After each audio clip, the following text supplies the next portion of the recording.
Matt Norman with Florida Native Boat Sales and the Skiff Broker here in beautiful Dunedin, Florida, presenting a pristine 2025 Hells Bay Boatworks Professional. Many of you might recognize be familiar with this boat. It was the past year's Captains for Clean Water raffle boat. The raffle winners in fairly landlocked Georgia, and although an outdoorsman, really not in a position to be able to put this girl to proper use. So that brings about the sale. She has only 19 hours on the Mercury 60R, the 60 Racing, used mostly in promotional photo shoot and video content for the Captains for Clean Water nonprofit organization.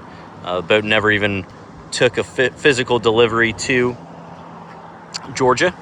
It stayed in Captains for Clean Water's warehouse until it was delivered in my possession here in West Central Florida. Boat is a really cool color combo. I believe it is a dead grass green hull with a Moondust deck. Kind of a Moondust is kind of like a little cream. Maybe it is a cream. Yeah, it probably is a cream or Moondust. Also notable right off the top here is this is a tunnel hull. So this is a factory tunnel that Hells Bay does on the Professional. As you can see, it's a fairly small tunnel, but with this 60R, it is a 15-inch lower unit, so it is a shorter shaft, and Hells Bay feels that with this engine combo, the tunnel hull best provides performance. So all you guys out there in South Texas, hopefully your ears just perked up when I said she was a tunnel hull. And again, anybody that maybe wasn't looking for a massive tunnel boat because of maybe some of the negatives that the tunnel design in general can give, don't be worried at all, because the tunnel design on this Hells Bay Pro is minimal. It's just enough to give you excellent shallow water performance without taking away a ton of displacement and making the boat squat and taking away speed and all the other things that kind of multiply when you get a really big tunnel. So anyhow, gonna give you a nice up close and personal look. I still need to get my measurement on the overall length. That will be in the description. Probably gonna fall. It's not a swing tongue or removable tongue trailer, so it's probably gonna fall in probably the 22 foot, maybe 21 and a half, probably 22 foot overall length on the trailer. As you can see here, just a couple real baby little fine scratches that of course show on these darker hull colors, but hull's got a beautiful luster to it. Real nice spray rail design, Lavorsi LED nav lights, nice robust beautiful clean rub rail, spare tires there conveniently stowed away under the hull. It's a stainless steel axle from Ram-Lin. This is a custom aluminum trailer. It's anodized aluminum that Ram-Lin does for Hells Bay now, and with that stainless steel axle, aluminum wheels, it is a real pristine trailer. So she is well equipped, but also very simplistic. You know, if you wanted to continue to add some options, you definitely have somewhat of a blank canvas. But if you are more of a minimalist and really like the classic bare bones poling skiff, keep it light, keep it right type of thing, this is definitely going to appeal to you. Could easily add a casting platform if you wanted to, but none currently. No trolling motor, no pre-wire or anything. Again, that could easily be added if you wanted to. There is a 4.5-inch bow cleat, non-skids, and again, pristine shape. The boat is essentially new. So here's a look in the forward bow locker. It houses a 22-gallon baffled fuel tank that is coated, and I got some of my cleaning supplies in here from wiping her down earlier. but you can see plenty of storage. This is all grip painted right here, so it's gel coated base and then interior all grip, and there's no liners.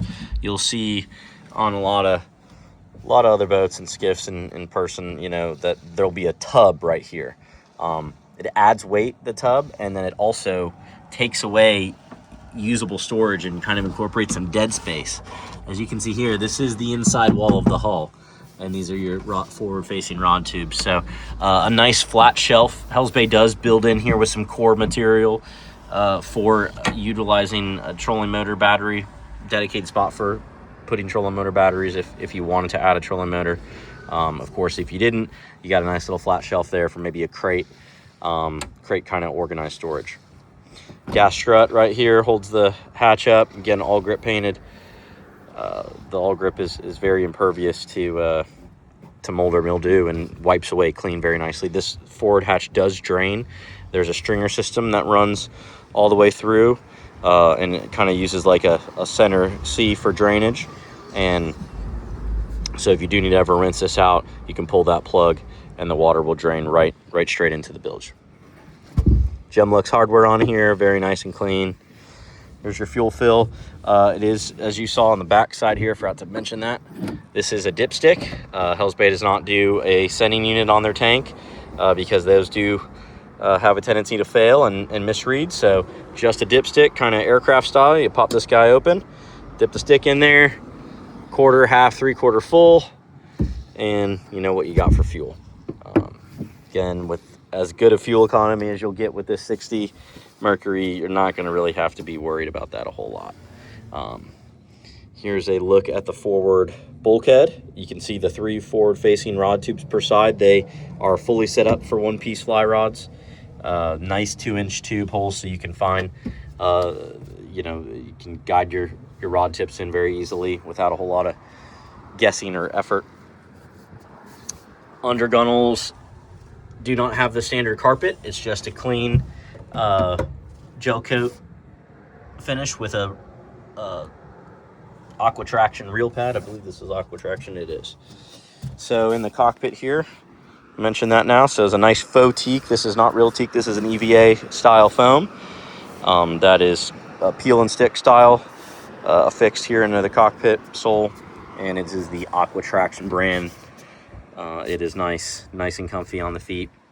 There is no aft-facing rod tubes. I want to point that out. That is an option that Hells Bay offers, but was not selected apparently on this build. So just note that. 3 forward-facing per side. This console is pretty unique. I have not seen any like this on a professional. Maybe there are, but it is definitely a little rare, and I do like it. So it is. It is, I believe, the console that's popular on the Marquesa that has this nice flush mount pod built into it, but with a chopped off forward section, so there is no built-in cooler seat. It's got a nice high back rest right here, but this would be great to incorporate a Yeti cooler. Bean bag, you know, I put my 45 quart cooler in there for a few pictures to give somebody a visualization of how that fits. 35 quart probably work really well. You put a C-deck or a cushion on it, and that is a very nice clean look, and it just allows a lot of extra cockpit space in here. Working around, maybe if you have 3 anglers, that would be really nice to have. So you got that on this setup. Again, center console, not offset or side console or any deal. And take a look what I'm looking at right here. This is the new widescreen Simrad. This is a 15-inch widescreen NSX. I got I'll nail that down because this is the first time I've been exposed to this, and it is a very sweet setup. I was messing with it earlier. It also has a depth sounder transom mount transducer, and again takes up the whole dash. Very much appreciated to have that widescreen effect. As we pan down, trim tabs, just the believe they're Lencos, but they're just the rocker style switch. Very reliable. Mercury SmartCraft gauge that is going to show hours and voltage. The Edson Comfort Grip steering wheel is on a tilt base, which is nice for different rider height profile or driver profiles, and then the jack plate switch is this guy right here. It's kind of blinker style. Mercury binnacle in a nice convenient position to kind of hold it under the neck there and have your trim right there. And then the lower level, the power pole switch. It's got a 6-foot power pole on the starboard side here in the transom. We'll get to that in a minute. So this switch will control that. And then your accessory switch. And on this boat, there's not much equipped for accessories. It's nice, clean, and simple. We got nav light and bilge pump. These are all blanks. You can definitely fill them up with various LED lightings and live well plumbing and so on and so forth. But right now, that's all we got. Key switch rounds it out. So right beneath the helm is another storage compartment and also gives access to your rigging. So here's the Blue Top Optima house and starting battery. On-off battery switch, your master breaker for the whole boat, and fuse panel. Again, plenty of blanks in there for adding additional pumps and lights and whatnot, and a good amount of storage here, you know, for a nice little dry bag or maybe, you know, wallet, keys, phone type stuff, maybe some safety equipment, fire extinguisher. Love the color matched molded door this is, instead of just an acrylic door or starboard door. It just blends so nice. That is a molded piece that Hells Bay does. I love that. So let's focus here on the aft deck. Bolt-on cushions, very popular. So they are going to come up with the hatch. They're bolted to the hatch, and it's a set of 3, so 1 for the center and each side, and the ever popular backrest and step combination. So this backrest is in the backrest position. It folds back out of the way if you need to get it out, and then you have steps on both sides that can support a full-grown adult go up on top to the pulling platform without having to utilize the side steps. It keeps you more center line. It makes it a lot easier to get up and down. One unique thing about how this was ordered, I noticed, is they've trimmed this backrest a little bit from standard, and that allows these side hatches to just barely clear, and you can get access to them without having to flip up the backrest. That is a nice little piece, and generally you can still sit 2 adults back here even with the slightly trimmed backrest width. So personally, I would do that on my own professional build, just because I love being able to just reach down into here without having to constantly up down. So you can see how this guy just comes up with the hatch, and again, nice white all grip in here allows you to see all the contents, you know, even in low light conditions. And as I dive down in here, you can see, so here's a rigging chase, nice pull cord in there too. Again, this is all grip painted and no liner, so this is the inside wall of the hull, of the exterior hull. There's your power pull pump, the power pull actual mount through bolt hardware, that 4 set of screws right there in a square, and very nice gutter, keeps this hatch nice and dry. You have a big gasket right here too that compresses down, and this will flow into the bilge area, keeping those contents nice and dry. Twist latch closes that off and secures it. Piano hinge hardware, no straps or anything to trip over or step on. Nice clean setup there.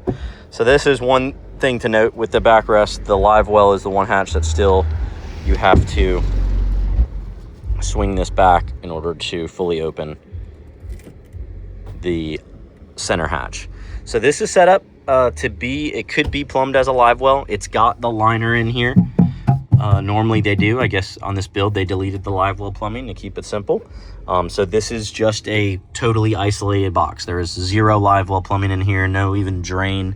It's actually standard to not do drains in any of the hatches. Even these side hatches, they do not have drains, because they would drain directly overboard into the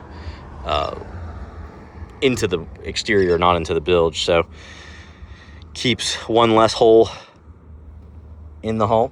But if you wanted to add live well plumbing, that's very, very achievable, because it's already got the liner in there. We would just pop in a through hull and a high-speed pickup there on one side of the tunnel there, and get yourself some live well plumbing. If you did add the live well plumbing, the drainage would come into this starboard side hatch. You would have some 1.5-inch tubing work going back there. So just bear that in mind. You would eat up a little bit of nice dry storage, but if that's important to you, very easy to get done. Here's the port side hatch. Gas strut holding this up. Again, nice gutter, great all grip. Interior, fuel water separator mounted here. There's your fuel line running. And just very basic, nothing to clutter, wide open hatch for storage. Let's take another closer look at the bilge here. So we see the tunnel running through the middle, so that's why there's 2 transom drain plugs. So because water will collect and kind of pick a side to sit on, so that way you can drain both sides. There is your bilge pump. There's the bilge outflow. Let's see, transom, engine bolting, fuel primer bulb. Here's your engine rigging coming out through here. There's a good shot of the jack plate. It is an Atlas micro jack plate, very nice and lightweight, nice self-contained hydraulic unit. U-Flex hydraulic steering. It's very popular. And there's a look at that Mercury 60R cowling and the backrest in the folded position. Also the power pole flanking it on the starboard side. So again, really easy to just step right on there and get right on here to the polling platform. It's a black powder coating finish on the polling platform. It's a kind of a matte, let's see if we can zoom in, kind of like a little orange peely finish. I like that a lot. Not as glary as a super smooth finish on the powder coat. T-bore push-pull caddy mounted on a tab, along with the anchor light also mounted on the tab. Let's see, the underside is beautifully color matched gel coat, and there is the 6-foot Pro Series 2 lightweight power pole anchor. Kind of just, you know, blends in real nice right there next to that Mercury 60. It doesn't stick up taller than the polling platform. Tucks in there nice and close so you don't hit it while you're polling. And guys, that is, I think, rounds up the exterior. Let me see if I can't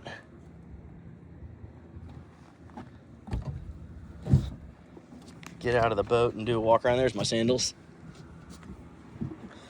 Oh, I know one thing I missed. Cockpit drainage.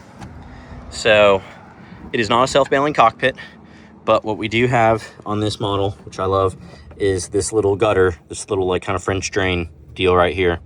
And this is angled on both sides to be tapered to the middle, so you don't get water collecting in the corners. And it's a nice little lip right there, so the water collects there, and it runs directly from here straight down and then back into the bilge. And this guy right here is a little, you know, grass filter, debris filter. But as you can see there, she drops straight down, not going into kind of an immediate, you know, sideways where the water's going to take forever to drain it. It totally drops down and evacuates out of the boat, which I really, really like.